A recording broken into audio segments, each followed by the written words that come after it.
Hey now, everybody. Welcome back. Brand new Take Aim podcast. October 1st is here. Archery season has started. Super excited for everybody. As always, I hope everybody has a great season. Be safe out there. But as excited to put out this episode, a brand new in-season report, this time with Blake Garrett, my good buddy from the Unfiltered Outdoor app. Blake put down a recent toad of a buck, just an absolute mega deer out in Kansas. And when I say recent, I mean Blake's still there actually. But he just unbelievable buck, and he just shot it. So the storyline here, I mean, he shot it like 12 hours ago. So awesome deer, awesome story. Super excited to get this out, and I know you guys will enjoy lots of good takeaways from this episode and lots of good tips from this episode. Just stuff we learn along the way, and Blake shares a story, but it's awesome. So hope you guys enjoy.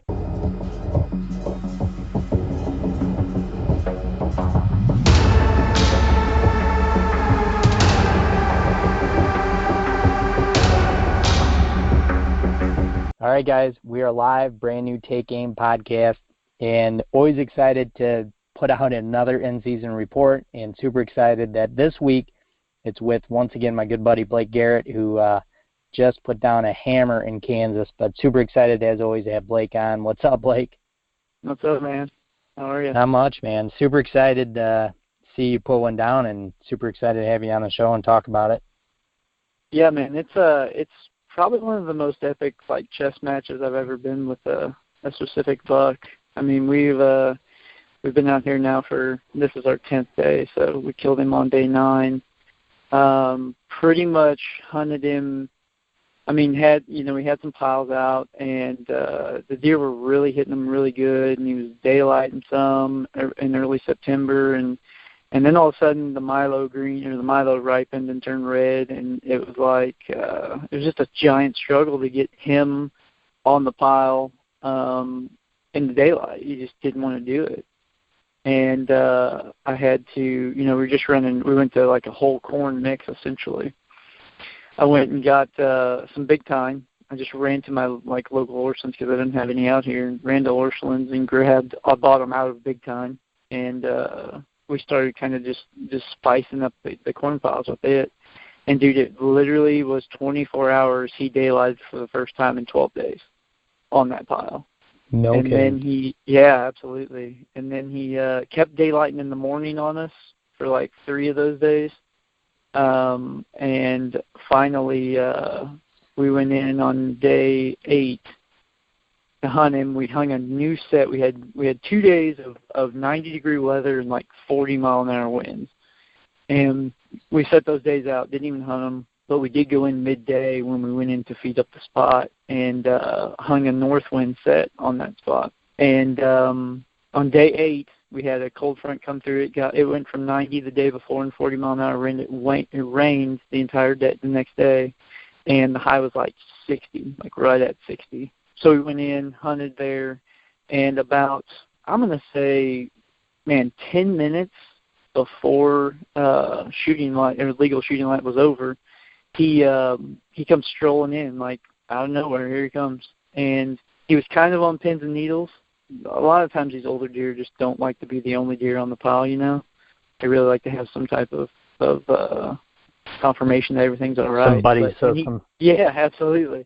But he when he came in, all the other deer moved so early in the night that they had actually already moved through and were gone, and they were out in the field. So when he came in, it was just him, and he was on pins and needles. Came into, I think the video clip's like 8 minutes long, 8.5 minutes long. He stood within 22 yards of us, but we couldn't get a shot on him. And he ended up finally kind of coming into the pile. I draw my bow, and he stands directly facing us and directly behind a cottonwood tree to us, and stands there and stands there and stands there, and held my bow for like a minute, I think. I went to let down, and when I did, I actually hit my elbow on the tree, and then hit the top of the cam on my bow hanger.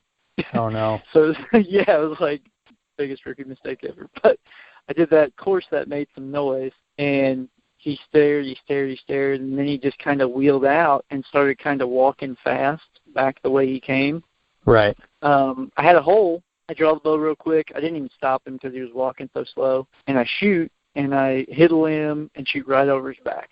This is No like kidding. 17 yards. Yeah. So, dude, I'm just beside myself. It's one of those things. You've hunted deer for 8 days and never even laid eyes on him, but you've given him 8 days of hunting, and when he does show up, that happens. It was just it was just the worst. That is the worst. And it was bad, man. And honestly, then yesterday rolled around, and yesterday was an even better day than the day before. It was like the high was 50, and the lows were getting down to 40. Overcast. I mean, just what you would dream of, for this early in October. And I talked to Jeremy, and I was like, man, I don't know what I'm gonna do. I may just head home and then come back out there and try it again. And he says, I've seen crazier stuff happen. I think you should just go back in there and hunt tonight. And I was like, well, he's like, you're already here. You might as well just go hunt. You got the perfect wind to do it. Go hunt it. See what happens. So we go to hunt tonight, or last night, and you have deer come in pretty good. And then we actually had, the wind was a lot calmer, and it started kind of drifting around on us and spinning and whirling. And we had a little bitty spike buck actually stomp and blow and stomp like 3 times, and then cleared every deer out there. And this is at about 7 o'clock. Now, mind you, sunset's like 7:20 on here, so I'm like, it's over. I'm really honestly thinking about just packing up and getting out of there and heading home. And all of a sudden, I look up, here comes a doe from our right, and he's right behind her. I mean, just walking right behind her in the broad daylight. He's about 15 minutes, 20 minutes earlier than he was the night before, and came from the opposite direction, which was actually the direction that stand was set up for deer to come from. So I mean, it happened so quick. I saw him grab the bow. My camera guy we didn't even say anything to each other. He just saw me take my release out of my cuff. I tuck it in my cuff, and he saw me pull it out, and he looks up and sees him, puts the camera on him, draw the bow, and he's standing at 20 yards, and we shoot him, and he turns and runs. Yeah, we left him for an hour, went back, and kind of had a weird track job because he went through the river that's out here, and so I had to wade it, about knee-deep water to get through it, and then found him on the other side. But just an unbelievable, the lowest low to the highest high, and wasn't even expecting it. Just goes to show you, I mean, you just never know what's really going to happen.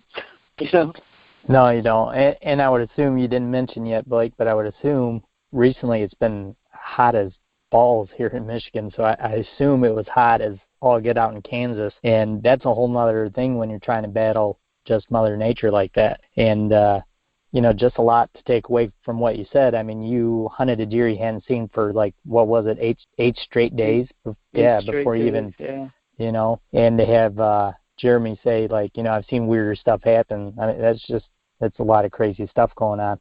Yeah, I mean, unbelievable. It's unbelievable that you get a 6-year-old deer in and shoot at him and miss him and have him come back the very next day in the daylight. Yeah, it's just unreal. In the same spot. Yeah. It just blew my mind. It's just one of those things that it taught me a lot as far as just staying persistent. And I think a lot of times as hunters we think, man, we've really blown that area, and we really, that buck's just out of there. He's never going to come back. And just goes to show you, if you get your stand placement in the right place and you're in his bedroom, they may tolerate it, and they may just show back up again.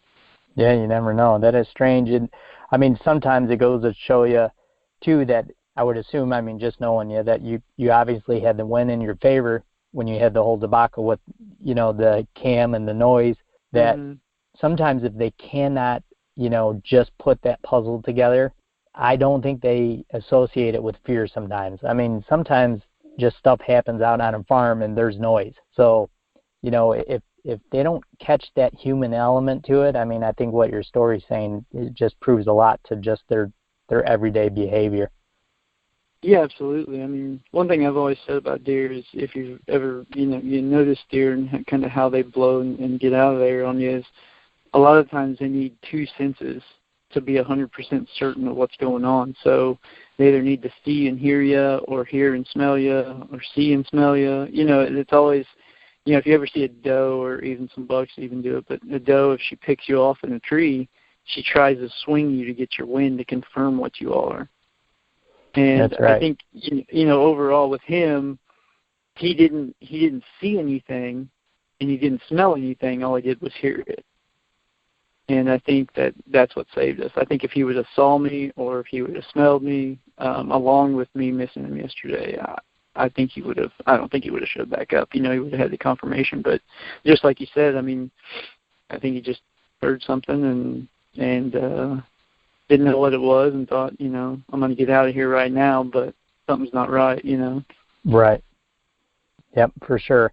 And I mean, just again to prove that point, that does not happen very often with a 6-year-old deer, 6.5-year-old deer. So, no. Just again proves the point that, you as a hunter, if you're in the stand and these situations happen, you can think back to this as a really good lesson, in my opinion.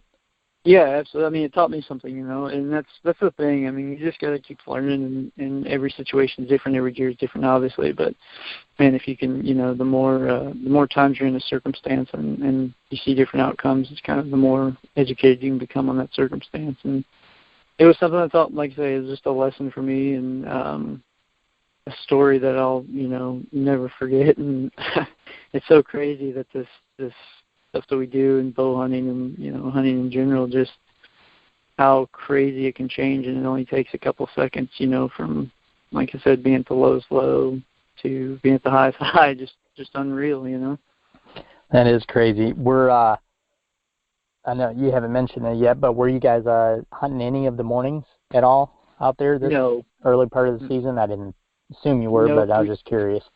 Yeah, we almost did, just because he was daylighting in the mornings a lot more. But, the deer, he knows the game, and a lot of these deer out here know the game, and I think it's just about anywhere you go. I mean, we've talked about conditioning your deer herd and ways that you can really kind of move around your farm and be more efficient with things. And these deer are no different out here either. I mean, the deer on this lease just literally, they know what the game is. I mean, we're going to put piles out. We're going to hunt them on those piles. Usually the pressure comes in the evening, especially this time of the year. I mean, all that stuff's just been in place for, so many years that the deer kind of become acclimated to it. And there's some other funny little quirks this deer had that I think kind of, we just started kind of changing up some things.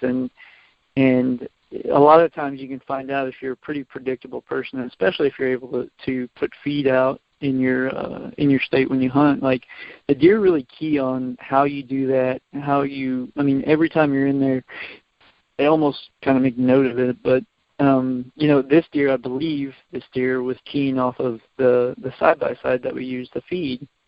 We thought that, sneaking in there in the side-by-side to take it to the farm, and in the interior of the farm to get to the stand was a good idea, because that's the feed wagon. We thought it would calm them, and with a lot of the other deer, they just don't mind it. But the 2 days, I'll tell you, the 2 days that this deer daylighted on us, I didn't take the side by side in. I took my truck in. No kidding. Every other day I'd driven the side by side in there, and he never showed up.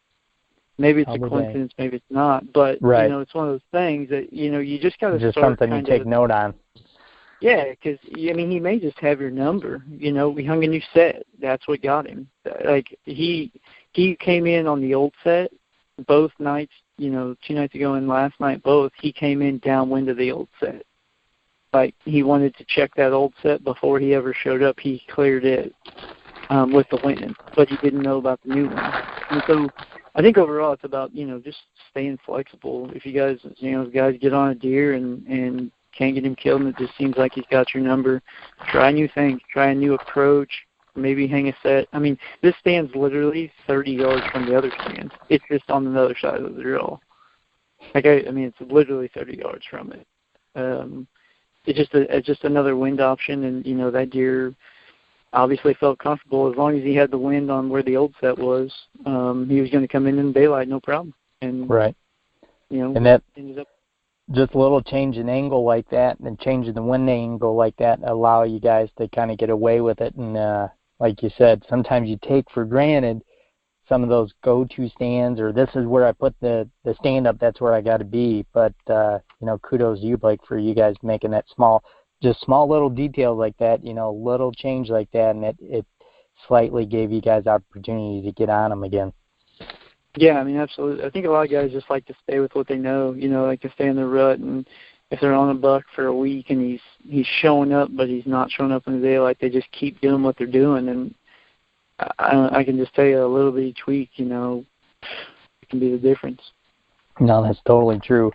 I really think about that now all the time, and more of just being a mobile hunter, and even like my properties I have here, I'm noticing every year, this year will be the biggest exception to that, is I'm doing less and less stands just for that, what you're kind of keen on right now, and just making changes and not having the deer look up and be like, I know that's where they're at, and I know that's where the stand is. Yeah, absolutely. Did I lose you? Here we go. Sorry about that. That's all right. I might have lost you for about 10 seconds, but we're good. So I didn't hear you say that again, Blake. No, so overall, man, it was just an unbelievable experience, and one that, like I said, I just never forget. It's just crazy to think about. Now, overall, Blake, were you guys, I mean, like I said, assume the weather was kind of warm. Were you guys seeing a lot of deer just overall during that week here there? Yeah, we were. I mean, there's a lot of young deer out, a lot of 3-year-olds, 2-year-olds, a lot of does. I mean, all that stuff. But it seemed like the mature deer, man, they just didn't move in the daylight very well at all. And if they did, it was right at dark. I mean, nothing really pushed them into the daylight until we started getting some cooler temps and really started incorporating big time into it.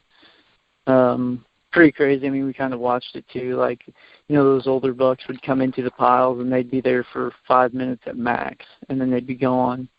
And we started incorporating that big time into it, and we have 2 different bucks at least I know of that were on the pile for over 35 minutes eating. Holy cow. Yeah, it's unreal. And we had some video of some bucks that were actually, when they were eating, we were videoing, they were sorting through and just eating. I don't know what they were just eating, the big tine, if they were just eating the roasted soybeans or the milo seed out of the big tine, but they weren't eating whole corn. They were literally, you could see them eating like down on the ground with their mouth going, and corn coming out the side of their mouth. But then they'd pick their head up and chew, and whatever they were chewing wasn't crunching, so it had to be either the milo seeds or the soybeans. But the does would come in and they would eat the corn. Like, it was no problem. It was the craziest thing. I don't know if those bucks are looking for, a little bit more of a fat content right now because they're just trying to throw fat on as much as they can to get ready for the rut. That makes sense, I'm trying to think in my head right now, but that's probably the most logical thing. Yeah, it has to be. I mean, to have them, kind of, the does doing something different from what the bucks were as far as food goes. But it was an eye-opening experience. I mean, I feed a lot of big time at home when we're not hunting, and I've never really, compared it or mixed it with corn or, whole corn and things like that, or done a side-by-side comparison. But I can tell you for what these bucks are wanting right now, it made a giant difference. It was night and day from using it and not, just whole corn. Wasn't really. That is so crazy. And I mean, that's such a blessing for you're kind of lucky, Blake, Missouri. You kind of get to feed, not during hunting season, but, all year to kind of prove that theory. And then luckily you're not far away from Kansas where you can actually do it. And, it's legal, and it's great that state allows it. So that's neat. I wish we had that capability in Michigan, but we certainly don't anymore. Yeah, it's super cool. I mean, it's nice to kind of see, we've had many conversations about it. I kind of became an enthusiast about supplemental feeding over the last couple of years, and I've really seen the benefits of it at home and in the off season. And it's kind of cool to get to actually come out and like hunt over it and see it on that side of it, because it's a whole different side. Everybody thinks, oh, you bait and it's easy, it's nothing. I mean, it's no different than a food plot. To get a deer to daylight on it it's just as hard as if there was a food plot out there. And you hunt them the same way, hunt them on the way to it and things like that. And yeah, I don't know. It was something that was kind of cool. Another one of those kind of eye-opening experiences. Yeah, I mean, it's neat too that you have done it long enough now that it's actually, like you said, you're enthusiast about it, but you can actually tell the difference. Like you just mentioned in the story, like the bucks were eating something totally different than the does, and you paid attention to that. And it's so neat to see that internal world between the two, of those bucks and those does, and how they work and how they act and how they feed. And it just, that's a whole nother little lesson right there to like your story and what you guys did and how you hunted that week. It's pretty, I mean, just, it's all cool stuff. And I love it when me and you have these talks because there's always something to learn from it. Yeah, I think so. I mean, we just try to, honestly, we just try to be observant. And as, we come into, every time we're in the woods, we just try to learn stuff. And I'm fortunate enough to have some buddies that, Jeremy's one of them, that guys are just whitetail enthusiasts, man, and they just love to watch them grow. They love to watch them interact. They love to try to figure them out. It's just, that's cool to be surrounded by guys like that, and you just kind of always, they keep pushing you, and you keep kind of pushing them, and you keep learning and kind of teaching each other things and picking up on things. And, it's always fun, and it's something that, I would hope people, that do show interest into it. I mean, just start trying new things and start paying attention to how it affects them and what they do. This early season stuff, I mean, people don't realize it, but bucks are absolute slaves to their stomach, and they're going to go after the highest source of protein, the highest source of fat content they can find right now, because their whole job is to just pack on pounds for the next month. And that's what we really went to the drawing board whenever full corn was not working.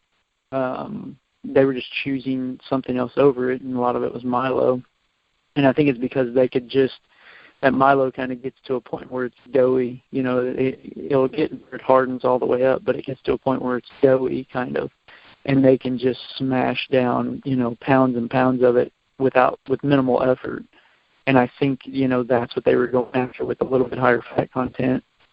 They were just choosing that over corn, and it wasn't because their preference. It was just because that's what their body's kind of driving them to do. So we had to find something to combat that, and something that, we were able to provide them, and some higher fat content, some higher protein stuff, and obviously something that tastes a little sweeter too. But, yeah, we just went with that Protein Plus stuff. I mean, Big Time makes a phenomenal whole corn blend that's usually what I'll hunt over, just because it's a lot stronger aroma of the Cherry Rush.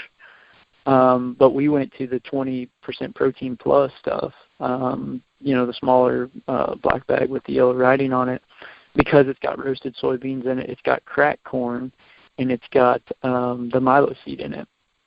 And ultimately, I mean, that's what they were wanting, that's what they were choosing. So just super cool, to kind of learn that stuff. And I can tell you that it's something that even at home I'm going to kind of apply, because as we feed through the year, we feed the Protein Plus, but then we usually shut the Protein Plus off at like beginning of August, and we'll feed them whole corn for the last month. And we've had some bucks that actually disappeared on us over that month of August, and I always just assumed it was because of acorns. And when I got to looking at the fat contents of what acorns provide as opposed to what whole corn provides, it's not even close. So, man, next year I'm going to feed that 20% protein all the way through, and I think that's going to help at least, be able to provide them with a better food source. Right. Yeah. No, that's all amazing stuff, and amazing what a great job Big Time does with that product. And like I said, Blake's almost turned into the go-to specialist when it comes to that stuff, and it's unique to listen to Blake talk about it, and just those small little changes you can make and kind of end up getting to pattern some deer like that. But going back to your deer, Blake, it's so amazing that you end up killing a deer that's, I mean, anybody, a 6.5-year-old to me is like truly a trophy of a lifetime. But the deer's frame, we didn't even get to how cool the deer is yet. So let's talk about that real quick before we go. Yeah, super cool deer. Like he's kind of, he's wide open, but he's got just just long beams, long beams that go up and out, and he's like 21 and a half inside. Got his G2 on his left side, broken velvet, and bends over and goes down like a drop tine. And it's really cool. I'll try to send you some pictures of it. But when you look at that tine from the top, it's actually got a complete hole through it that you can see through. And it's just attached by the sides.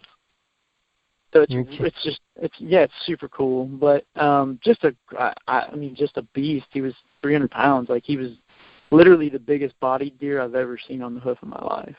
Just long and big, and just a monster. But really good buck to get out this time of the year, because that opens things up for the rut, really, and allows some of the better 4-year-olds and even some of the better 5-year-olds, to move back into that farm, into that area at least, and kind of stay there to rut. It's always nice to kind of change that pecking order before the rut gets here, because then you can pick up some really, really nice deer that can slide back in there during the rut, Yeah, I mean, he's got that wide frame, so he looks like he could mess some dudes up, And on top of that, just like you said, so much character. He's got a little junk, and then kind of like a drop, and then that he's really got a split 2 right off the base. I mean, just a lot of character. So kudos to you, Blake. It's an awesome deer, man. It'd be, I'm sure, one of your favorite deers, like down the road when you're telling stories and stuff. Oh, absolutely, yeah, absolutely. I haven't put a tape on him yet, but man, he's so big framed, it's just unbelievable. It's just unreal. But got a bunch of cool trail camera pictures of him too, and just a really neat deer. I couldn't be any happier, man. I tell you, I had to do interviews and stuff like that for after we killed him, and I was just speechless. I would have bet you $1 million 2 seconds before he walked out that I was never going to see that deer again. Man, that's crazy. It just goes to show you, It looks like you put just like a heck of a shot on him, but what happened after he ended up going through the river, you said? So what happened then?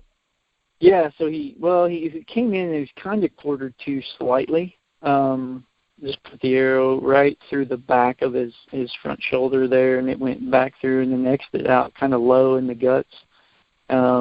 But kind of stayed in. The arrow actually stayed. It went to the fletchings, and then, the broadhead obviously was out the back.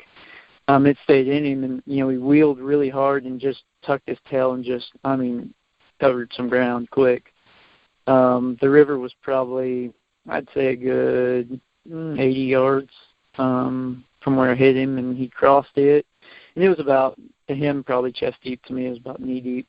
But crossed it and then went into a giant CRP field, and really it was hard. It was hard to follow blood for the first 8 to the river, really, because he ran so fast. And then I went ahead and waded the river and got across and found blood over on the other side. So then the other guys went around and brought the truck around to the other side. But once we got up there, once he crossed the river, he really opened up a lot. He slowed down, obviously, and we could tell he was hurt, and he wouldn't go up the bank. He went down the bank for a long ways and then popped up, and probably went 160 yards before we found him out in the middle of the field. So. Oh, okay. It was good. Yeah, it was all. Everything worked out well, and I was kind of worried, when we were following blood to the river. If he died in the river, heck, who knows where he would have ended up. It was rolling pretty good, and that was my biggest fear, Yeah, for sure. Him crashing out in there, because I heard him cross it after I hit him.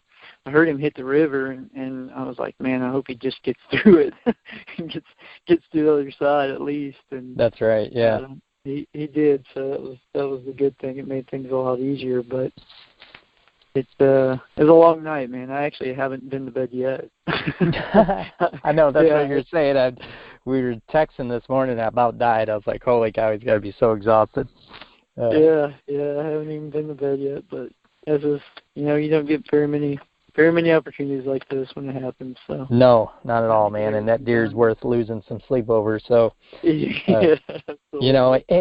and before we go, the arrow to the fletchings, sometimes that makes it really hard, because what that does is it causes a clot sometimes, and you probably didn't get a lot of blood off that backside like that. But Yeah, glad you ended up, it didn't go far anyways, but glad you didn't have any issues. Yeah, absolutely. Yeah, the shoulder actually kind of sealed it on the front side, and the gut kind of sealed it on the back side, so he's full of blood on the inside. But yeah, it was one of those ones that was kind of scared you for a little bit. We almost just backed out on him, but once he got, like I say, across the river, blood picked up enough to where I felt pretty confident, I mean, usually if you hit a deer solid, at least pretty good, he's going to lay down within 200 yards.